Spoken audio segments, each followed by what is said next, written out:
बउआ के मौसी ई हजमा मांगै छै बउआ के मौसी बउआ के मौसी म्यूजिक बाय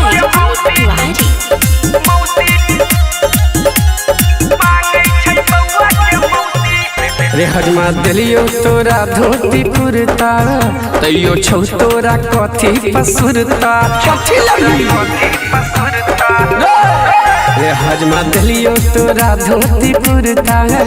तैयो छौ तोरा कथी पसुरता तोरा मन में छोकी कनी खोल के कही अब लेबे तू लेबे रो कथी मांगै छै बउआ के मौसी ई हजमा मांगै छै बउआ के मौसी मांगै छै बउआ के मौसी हजमा मांगै छै बउआ के मौसी मांगै छै बउआ के मौसी ई हजमा मांगै छै बउआ के मौसी रूपम रिकॉर्डिंग स्टूडियो मधुबनी बउआ के मौसी बउआ के मौसी बउआ के नानी या सुनर की मामी रे हजमा तोरा नहीं की भेलो पसंद बउआ के मौसी में एहन की छै रे ओकरे पतवर चल गेल मन बउआ के नानी या सुनर की मामी रे हजमा तोरा नहीं की भेलो पसंद बउआ के मौसी में एहन की छै रे ओकरे पतवर चल गेल मन पानी पियोला दिलियो हम लोटा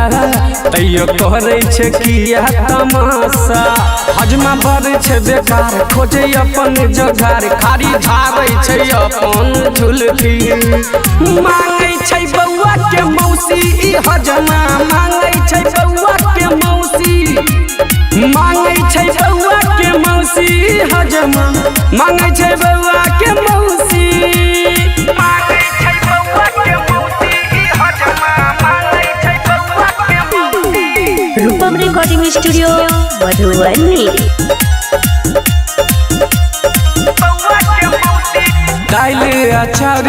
दलियो निछाउर भर कद दुगो झोरा मेरे भोजो बनै छै रे तरुओ छनै छै रे भुरली है पेट वाला बोरा मेरे दाल अचार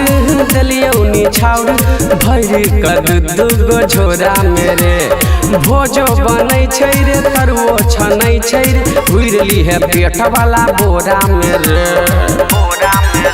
बउआ हमर छै बड़ दुलारा दादी दादा के छियै रे प्यारा कहो गायक अनिल आइ छै खुशी के दिन केस कटी है बचा कर कैची मांगै छै बउआ के मौसी ई हजमा मांगै छै बउआ के मौसी